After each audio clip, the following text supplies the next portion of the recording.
yung DigiCard na nakaon pong ito po yung output ng ating workshop. Yan. So, ang Launong Schools Division ay maglulunsad po ng tinatawag natin ALS DigiCard #scanning. Yan.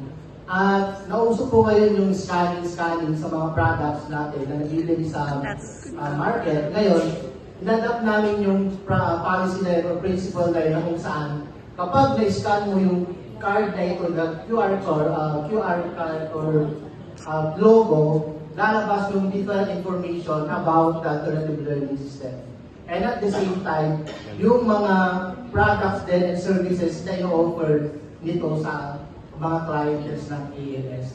And at the same time, ito ay possible kung matutuloy po kami bukas, ay mailalabs ito sa Bacnotan, La Union, sa Barangay Quirino na kung saan willing po silang mag-fund ng production nitong QR card na ito. Para sa ganon, ay ma-distribute po ng lahat ng ALS teachers sa mga community learning center na kung saan, imagine mo yung bibisita sa barangay hall, ay mabibigyan siya ng QR card at the same time, magkakaroon siya ng information dito agad in just one-stop shop, in just one link. So ito po yung sample. Ma'am, ipahawak ko na lang po yung mic. Okay, para po na FOB po na totoo po yung ito po. Okay, so na-scan na po siya. Ma'am, pasensya po. Okay, so i-click lang po yun and then wala. Wala. Meron yan. Ayun. So lalabas na po lahat ng information dito sa QR card na ito. Ayan po.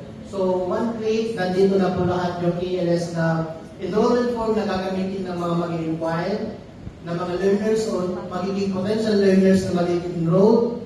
And at the same time, nandito na rin po yung organizational chart ng First and Second Congressional District ng Launong Schools Division. Makikilala nila dito yung mga learners o yung mga teachers na meron dito na mag-offer ng services.